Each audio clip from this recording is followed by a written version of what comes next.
شروع اللہ تعالیٰ کے بابرکت نام سے جو دلوں کے بھید خوب جانتا ہے۔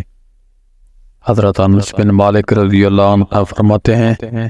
کہ ایک مرتبہ ہم لوگ نبی صلی اللہ علیہ وسلم کی خدمت میں بیٹھے ہوئے تھے کہ آپ صلی اللہ علیہ وسلم نے فرمایا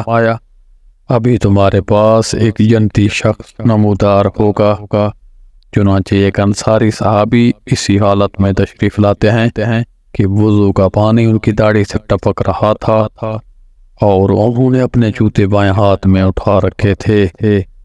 دوسرے دن بھی آپ صلی اللہ علیہ وسلم نے یہی بات کہی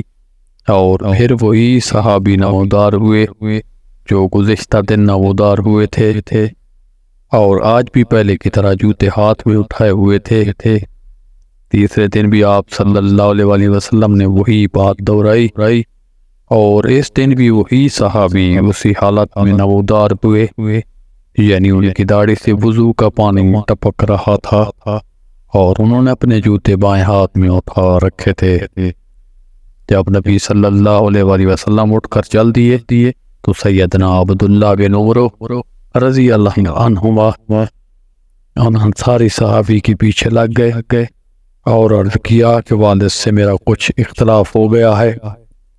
اور 3 دن تک ان سے جدا رہنے کی میں نے قسم کھا لی ہے،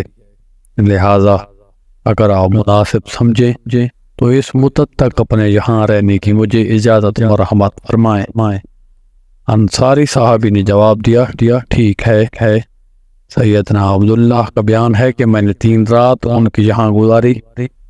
لیکن دیکھا کہ وہ رات میں کوئی عبادت نہیں کرتے، البتہ رات میں جب بھی ان کی نیند ٹوٹتی یا کروٹ بدلتے تو اللہ کا ذکر کرتے اور ان کی بڑائی بیان کرتے، حالانکہ فجر کے لیے بیدار ہوتے۔ میں نے ایک بات یہ بھی دیکھی کہ وہ زبان سے بھلی بات ہی نکالتے تھے۔ جب 3 دن پورے ہو گئے اور میرے دل میں ان کا کوئی عمل بھی بڑا معلوم نہ ہوا تو میں نے کہا اے اللہ کے بندے، میرے اور میرے والد کے درمیان کوئی لڑائی اور ناراضگی نہ تھی، البتہ میں نے نبی کریم صلی اللہ علیہ وسلم سے سنا کہ 3 دن لگاتار آپ کے بارے میں فرما رہے تھے ابھی تمہارے پاس ایک جنتی شخص نمودار ہوگا، اور تینوں دن آپ ہی تشریف لائے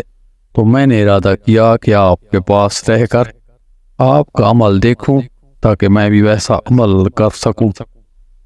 لیکن میں یہ دیکھ رہا ہوں آپ نے کوئی زیادہ عمل نہیں کرتے،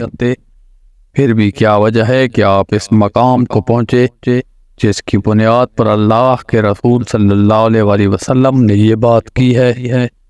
انہوں نے کہا بس میرا عمل تو صرف اتنا ہی ہے جو تم نے دیکھا۔ پھر جب میں وہاں سے واپسی کے لیے مڑا تو انہوں نے مجھے آواز دے کر بلایا اور فرمایا عمل تو وہی ہے جو تم نے دیکھا، البتہ ایک بات ضرور ہے، میرے دل میں نہ کسی مسلمان کے لیے دھوکہ کا جذبہ ہے اور نہ ہی اللہ تعالیٰ کی دی ہوئی بھلائی اور نعمت پر ان سے حسد کرتا ہوں۔ سیدنا عبداللہ بن عمر رضی اللہ عنہما نے کہا